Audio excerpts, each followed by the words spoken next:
Today I have the pleasure of welcoming Dr. Johan Roos, the inventor of Lego Serious Play to the Luxembourg School of Business. Dr. Roos holds the positions of Executive Advisor and Professor at Hult International Business School and Executive Director of the Peter Drucker Society of Europe. It's with the Peter Drucker Forum that he is the lead architect of the Next Management Initiative. And that's the topic we're going to explore today. So, management versus leadership, what does the Next Management cover? How do you differentiate, or does it bridge both of them? Thank you. First, it's nice to be here in Luxembourg. It's a first for me. The whole idea of management and leadership is somewhat confusing in our field, because there are some who've argued that leadership is really about the broad thing, the long-term, the visionary stuff, and management is really about the operational stuff. So it's really the fun stuff and the boring stuff. I do not agree with that at all. I'm an operations guy, so I think operations are fun as well, but keep going. Perfect, so we agree on that in a sense. So I'm using this term management very much like the old Peter Drucker used it, that it sort of encompasses leadership as well, and you can use it interchangeably. But it's just a matter of having different responsibilities. Some may be a little bit more long-term, a little bit more powerful, a little bit more resources. Others are doing exciting things like do and, in your way, long-term and so forth. So I don't want to make that big distinction. So you'll see me using them almost interchangeably. Yeah. And we talk about the next management then. So this is a new way of managing, and the next management relies on 7 dynamic biases. So tell me about those. You can think of it as the project we call the Next Management at the Drucker Forum, which is an annual event, and the Peter Drucker Society of Europe, which is an entity, and the Vienna Center, which is really a sort of a think tankish effort there, is to really have an invitational project to discuss the future of management. What happens is that when we gather all of these people every year, it's 500-600 people that come from all over the world to this Drucker Forum, and talk about what's important in management and leadership, we see increasingly now a lot of discussions about what we do isn't really up to standards for what's happening in the world right now. And you could say, I usually ask people to go back to the 80s when some of them were not born maybe, but the world is quite different from how it was then and now. And there's been tremendous innovation in products and technologies and value creation, but there's been surprisingly few innovations in how we lead and manage and organize organizations. So the Next Management is inspired by the Druckerian idea of the next society, something that's better than what we have now. It's really an invitational project to bring people together, talk about what is emerging given circumstances now, given all this mess, the technology and what's happening on demography and everything, and try to innovate management in itself. That's the idea. It's not best practices, it's not a particular model, it's sort of a conversation about what matters. Because management is super important for society, not just companies, but for public organizations and others. If we fail management, society will fail. That's the idea. Yeah, absolutely. And within this framework, there's 7, I think, they're dynamic balances. So can we just explore maybe those 7 balances, and you just tell me what the tensions are in those balances? So I think the first one's innovation and efficiency. Right? The thing is that it's very easy to say, we do this or we do that, or we do this and we do that. And to deal with that, we just said, how can we frame this idea of a next emerging management? And then we, based on discussions with fantastic thought leaders and fantastic practice leaders, really extracted 7, first we call them guiding principles. Yeah. You could also see them as dynamic balances, that is sort of very dynamic. And let's start with them. So for instance, innovation and efficiency. Right? Typically, some people will say it's a trade-off. Either you focus on innovation or you suffer with efficiency. But you have to do both. The question is what is changing right now? How does the world change, and how does that impact your effort or your intent and your practices of ensuring efficiencies but also innovating? It's it's not easy for anyone today, but organizations and companies struggle a lot, of course. And why would innovation be like counter to efficiency? If I think about innovations in practices could make you more efficient. Of course. Aren't they hand in glove sometimes? Of course. Think of it as like we have limited resources. Like, where do we place our resources? You know, more on this and this, and we can talk more about AI because AI is all over the map here.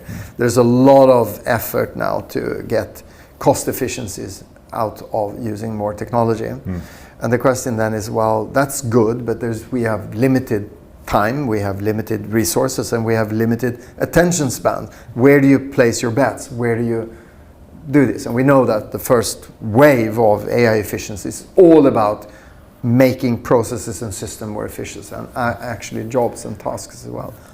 But there's a long innovation potential. And I think there's a balance that's been framed particularly around that issue, human augmentation versus automation. Is that one of Yes, that's a natural, you can say, next, because of all of the voices we've heard and talked to, it was very clear that efficiencies from technology is all about automating stuff. And we know that we automate away tasks, which means we automate away jobs.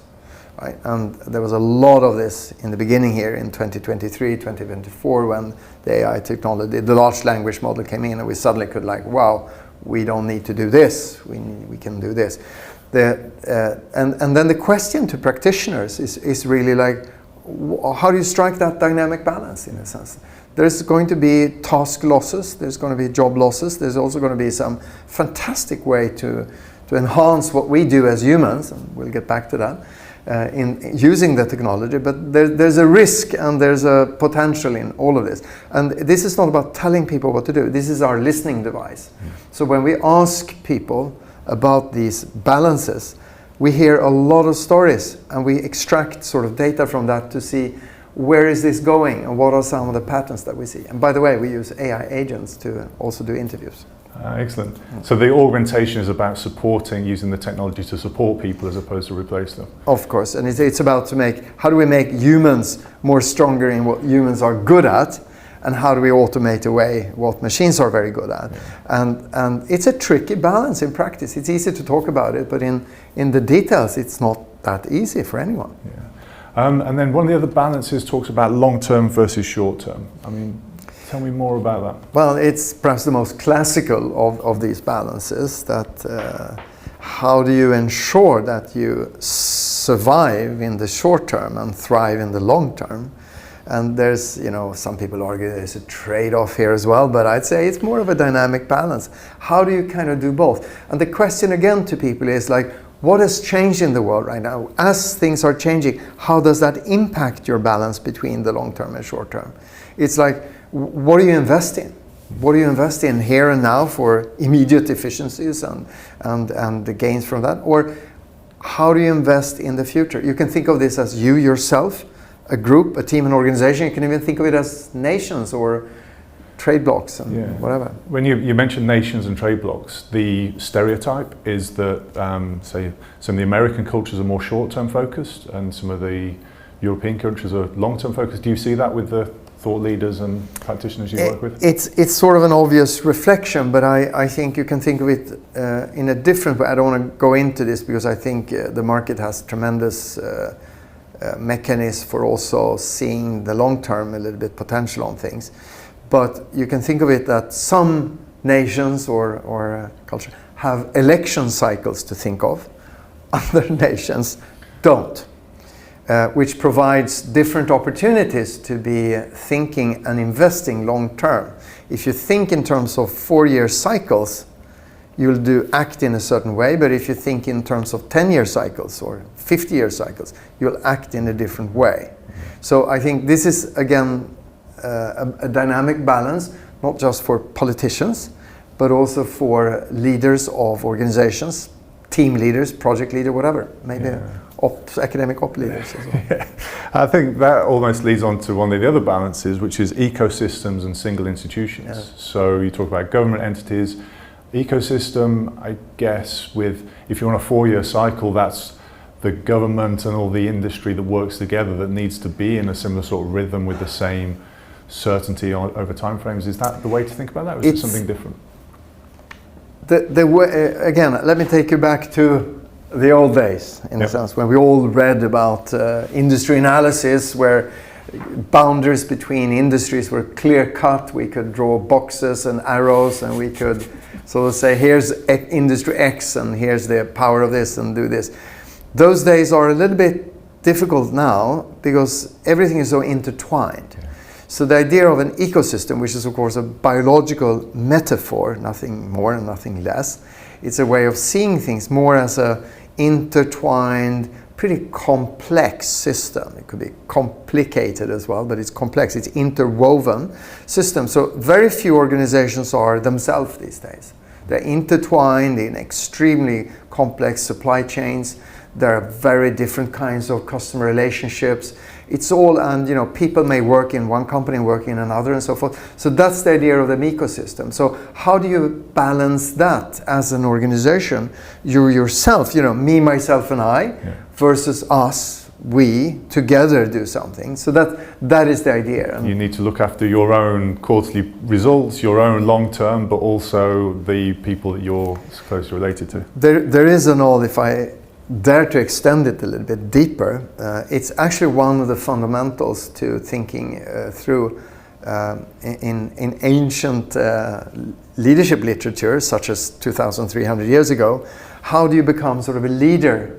What do you need to do? You need to look after yourself and be sort of to some extent, and not an egoist, but you have to look. That's not good enough if you're going to lead.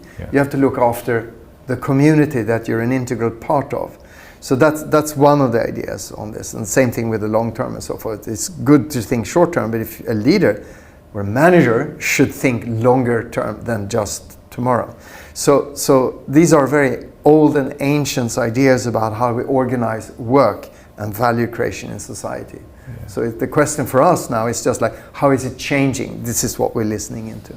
It's interesting that we still reflect on some of the. So you're saying some of the things from 2,000 years ago are still relevant. Absolutely, highly relevant. Yeah. So one of the other balances, I think, is management as an art and management as a science. So we've had art for years, science always progresses. So tell me a bit more about that balance. Well, 100 years ago, there was something called a chap called Frederick Taylor who introduced the idea of Taylorism, what it was called, which was the idea that you basically clock all tasks. You become very efficient and effective on that. That sort of led up to an idea of thinking of people as almost machines, right? And if you remember, maybe you're too young, but Charlie Chaplin did a black and white movie called Modern Times, which is sort of a caricature of that time, when he's sort of acting as a machine, and the things are going along faster and faster. I saw it on LinkedIn the other day, actually. It came up on my feed. It's sort of a classical idea of the dark side of the industrialization of making people a cog in the wheel. And you can say that I don't want to say that was the foundation for management science, because there's been a lot of behavioral stuff as well. But the predominant idea of how we organize work and lead work is a little bit inspired by that, combined with ideas from economics, which has to do with rational decision making and resources are available. And so more behavioral economics and thinking fast and slow, how we don't act rationally, and is that some of the... That has sort of come in and modified this a little bit. So Peter Drucker was one of the earliest people who really talked about, and now we have in modern time more Henry Mintzberg, that many people have heard about, talk about management as much more of an art, or even as a craft, rather than a science, and science being in a very specific way that you pull this one, this happens. But in art, of course, it's about subjectivity, it's about experience, it's about expanding horizons, and craft is more handicraft and doing things with your hands. So it's almost like two different perspectives of the same thing. So it's like, how do you think about that? I like craft. I think when people ask me what I'm going to do, I'm going to say my craft is management, so I'm going to go for that. Another one then is reality grounded versus ideology. Yes, that is perhaps a little bit more sensitive to people, but you can think of it that management practice should be, of course, reality grounded. Like, this is how it is, and we work from here. But if you look back for a decade, you'll see, even more perhaps, but just take the last decade, you'll see that there's been a lot of almost activistic movements, in the society, which is always the case in some countries more than others. But this whole idea of like you should, for ideological reason, take a stance for or against certain things, and that has come very closely into leadership positions. You've had CEOs of famous companies going out and almost like becoming an activist, and there's been literature on how leaders should work with activists inside to do this. This has like a high risk to it, right? Because ideologies change, and some people would argue that that's not the job of leaders in private companies, for example, or public companies. It's the job of politicians, right? So we elect these people that should be ideology based to set the rules for it. So it's more a matter of like, how do you work with that reality when there's a movement towards stronger of this? I don't want to get into a lot of examples, but more of that, less of that, much more of this, much more less of that. How do you deal with those pressures from stakeholders around you? And that is like when you are saying, well, I'm facing this reality, I really can't do that, it will cost a lot and it will have these implications. Very tricky for leaders to work with. And then the last one of the 7 is self-renewal versus revolution. So help me understand it, because self-renewal and revolution, it's not, and I'm an English speaker in theory, it's not really obvious the difference between those. Help me. No, but we're close to France, like, la révolution, right? La révolution. So it's the whole idea of how do we ensure that, I'll step back. Again, a little bit inspired by this fine gentleman, Peter Drucker, who really talked about that the job of the leader or the manager is to do, first, of course, create customers, right? Create customers of what you're doing. Innovate, to ensure that you constantly innovate, but also to ensure that the organization you're leading is renewing itself. So I have this idea of like, if you can't renew yourself, since the world is changing, doing the same is not a good strategy. You have to renew yourself like a body. We have to renew ourselves all the time. If you don't do it, somebody else will have to do it. So this capacity to renew yourself becomes super important. And it's a job of a leader, no matter if you're a team leader or whatever, for everything to renew itself. That is the idea. So when you say, because otherwise you can say there has to be revolutions perhaps. Very change, and unfortunately throughout human history we're not very good at this. It's in theory we call it punctuated equilibrium. There's stability, and then there's a shock, like an avalanche of change, and then there's like stability. And instead, if we could constantly change, we don't have to do this revolutionary change. So it's like change and stability at the same time. So again, this is very subjective for everyone, given who you are and what your organization are and what your industry are, whatever. But that's another topic we're talking about and inviting people to have a view on. Yeah, no, that's super interesting. We've touched a load of stuff in there. I think my favorite one is thinking about management as a craft. I like that. I cannot see that you will use that. I'm going to use that one. In all performance. So we could have spent weeks going through that. We've just touched the surface. If people want to find out more about the next management, where should they go? This is an initiative. It's like a project for the Drucker Forum. The Drucker Forum was created and set up by a fantastic man called Richard Straub, who has a background in industry. And he set this up in honor, you could say, of the famous guru, Peter Drucker, who is one of the most publicized, the most respected globally management thinkers of the last century. And he would have been, I think, 100 years old, 2009.